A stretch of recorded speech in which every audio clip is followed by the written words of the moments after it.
to win. Applied myself, I filled it in. No time for the doubt, they counted me out, I'm getting it in, yeah. No time for no loss, I'm paying the cost, I'm in it to win, yeah. Refuse, mine, it can't be diffused. If you ain't thinking the same, then we playing by different rules. You can't see the vision, we living at different views. Until we complete the mission, keep getting up, never snooze. I walked a mile in my shoes, had the mind of a fool, chasing diamonds and jewels. Trust me, I was confused. Started minding my business and used my mind as a tool. Ended up finding my purpose and found the time to get to it. They told me I couldn't do it, they told me I couldn't make it. They sold it, could never break it. That's sadly mistaken. I need a piece of the pie, I want it so bad I can taste it. They told me like Toby, keep on running toes, they gon' take them. Refuse to lose, built to win. Apply myself, I filled it in. No time for the doubt, they counted me out, I'm getting it in, yeah. No time for no loss, I pay for the cost, I'm winning to win, yeah. Refuse to lose, I'm built to win. Apply myself, I filled it in. No time for the doubt, they counted me out, I'm getting it in, yeah. No time for no loss, I'm paying the cost, I'm in it to win, yeah. Refuse. All right, let's try this again. Welcome back to CTC. I'm your gracious host, Carl, and that was embarrassing. But we're gonna get right into it. We're gonna save the poll talk for tomorrow. I was gonna do that, but we got a game that kicks off in 14 minutes. I gotta hop right into it. I gotta skip the intro. I had all that, but my mic was muted, so I had to restart. So sorry about that. But let's just hop right back into it, and we have to start over with first Houston being 1.5 point favorites on the road against UCF tonight, 8 o'clock on FS1. Now, this is, I believe, to be the NASA game for UCF. Yes, this is the space game against Houston. So I know there's going to be a ruckus crowd. UCF normally does very well in the space game, but let's get into it for Houston. Houston, first, they got to establish Dean Connors, who's been amazing on the ground for the Cougars. The transfer out of Rice, like I said, has been amazing. Next, they have to get Tanner Koziel and Amari Thomas the ball. Amari Thomas has become the door-to-door receiver for the Cougars, while Tanner Koziel has become the security blanket, the guy where we need to play at the tight end position or period. You look for 9 Tanner Koziel, and he gets it done. Run Connor Wegman, the quarterback, he's been an X factor with his legs as of late. Forced turnovers and 4 starting longs because I am not really a fan of the UCF passing game this season. Now, for UCF, you want to establish Miles Montgomery to open things for the passing game for UCF. You want to contain Connor Wegman because, like I said, his legs have been an X factor for the Houston Cougars. Get off the field on third downs. Have to be efficient passing because, honestly, again, I'm not a fan of Taven Jackson at the quarterback position. I think he is spotty. And score touchdowns, not field goals, because against this Houston team that can put up points in bunches, you want to score touchdowns, or else they can be leaving you playing keep up, no catch up, and trying to play from behind. But my winner, going with Houston, in spite of the space game for the UCF Knights. I know the bounce house is going to be jumping. It's going to be a ruckus crowd. The jerseys always look sweet, but again, I'm just not a fan of Taven Jackson at quarterback. Cam Thatcher, who is the backup, is hurt, so Taven does have to be careful. He can't be as aggressive as he may want to be on the ground because the backup is also out. But I think Houston does do a good job of putting up a major amount of points, and UCF does not or is not going to be able to match that, in my opinion. So give me Houston on the road in a ruckus environment to win this game.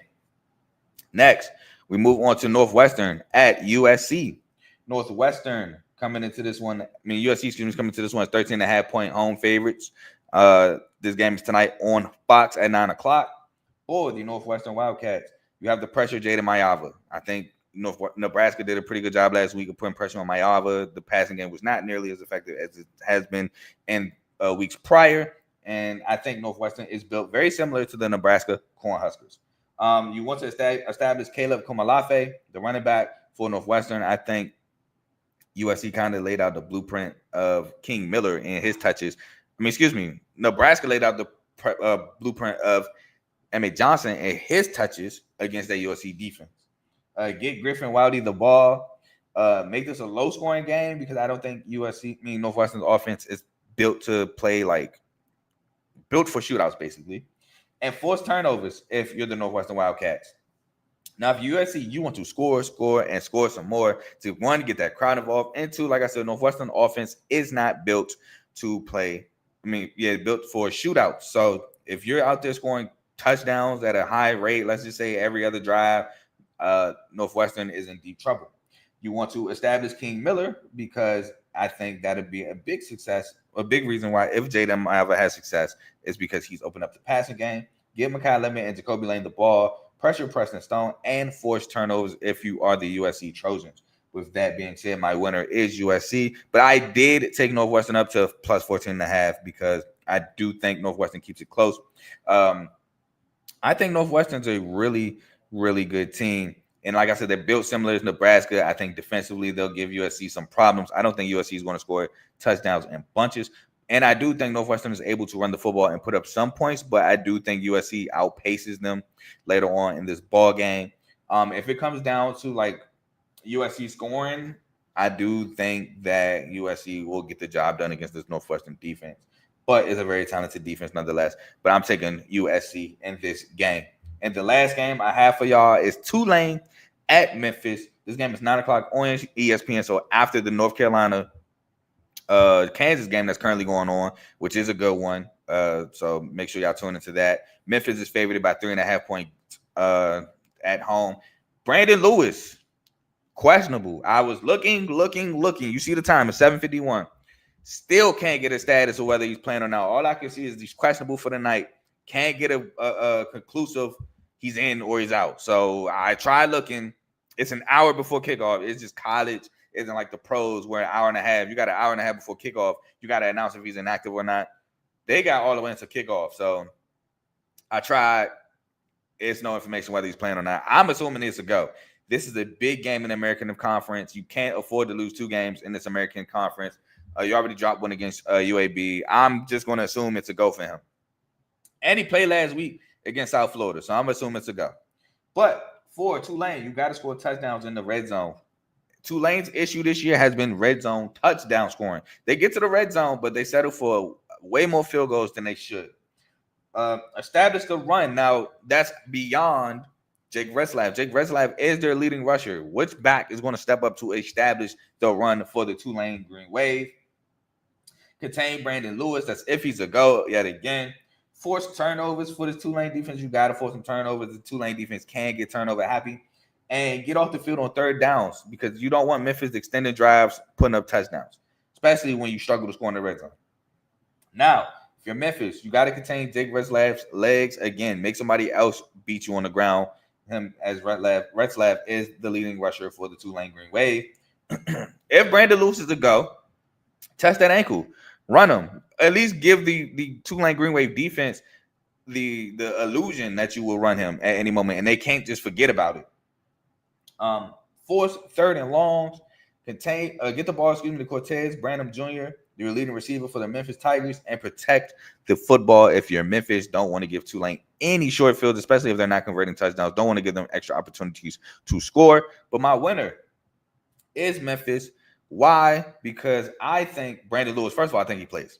Secondly, I think Memphis is better at scoring touchdowns in the red zone, which that could rear its ugly head for the Tulane Green Wave. Also, Memphis is also a very opportunistic defense as well. So if Tulane just so happens to get some turnovers, Memphis can answer or respond with turnovers of their own. And I don't know if Tulane can, who will establish the run for Tulane. I always have that question every week. I don't know if Shaz Preston steps up for the receivers. Who's going to be the main guy if Shaz Preston doesn't step up at receiver? Those are all questions that need to be answered tonight against a Memphis team that could put up points in bunches. So with that being said, I will take Memphis at home to beat Tulane and remain atop the American Athletic Conference with one loss being to UAB, which is crazy. So those are the 3 Friday Night Light games I have for you. Now, a little bit of notes. Again, UNC and Kansas is going on at the current moment, so that should be a good game. Maybe close to halftime, if not halftime right now. Maryland and Georgetown should be at the wire of their ball game. Georgetown was up last time I checked. It was a pretty good game going on there. Let's try to see if we can get a score going on at the moment. While I look for that, 4-0 went 4-0. Oh, North Carolina's down 8 to Kansas. Looks like 14 seconds left in the game. Could be halftime by now. But had a 4-0 record in action, as Houston has now gone to underdogs against UCF on FanDuel. So that's something to look out for. But yeah, perfect 4-0 in action pick'ems. Akron was no question at all against UMass. Miami of Ohio win off of a go-ahead touchdown. Parker Navarro threw one. Daquan Finn threw a pick late game to seal the game for the Ohio Bobcats if they win the battle for the bricks. Battle of the bricks, excuse me. Georgetown is currently beating Maryland by 14 with 9 minutes left. Shout out Georgetown. I was on Georgetown as dogs too. I'm so sick I didn't bet it. What else happened in action? Ball State late game touchdown on a throwback to win 17-14 against Kent State, and which honestly Ball State offense had troubles moving throughout the entirety of the game. They had like one touchdown into the fourth quarter. And the last game that happened was Toledo absolutely smashed Northern Illinois. Again, Northern Illinois' offensive problems reared its ugly head as they only scored 3 points, I believe, against Toledo that game. Didn't watch that game very, very long. Final score was 42-3. I was mainly watching Ball State, Kent State. So shout out to the MAC. Shout out to me going 4-0. Hopefully we get a 3-0 night to make it 7-0 on the year and get over 100 wins for the season.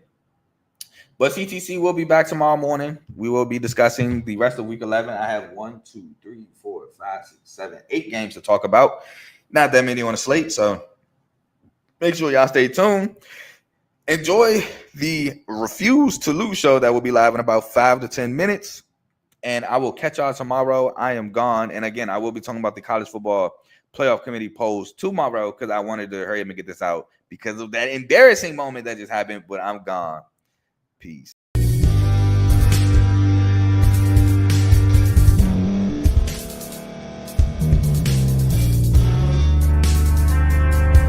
Thank you for staying to the end. If you're watching this on YouTube, please like this video, subscribe, and also hit that notification button so you can be notified next time we put out a video. If you're listening on any podcast platform, subscribe and hit that notification button, y'all, so you can be notified we put out another podcast audio. And last but not least, hit that share button. No matter what you're listening to or watching it, hit that share button and send it to somebody that you know that would love to watch this episode you just listened to. So once again, thank you for staying to the end, and we'll see y'all in the next episode.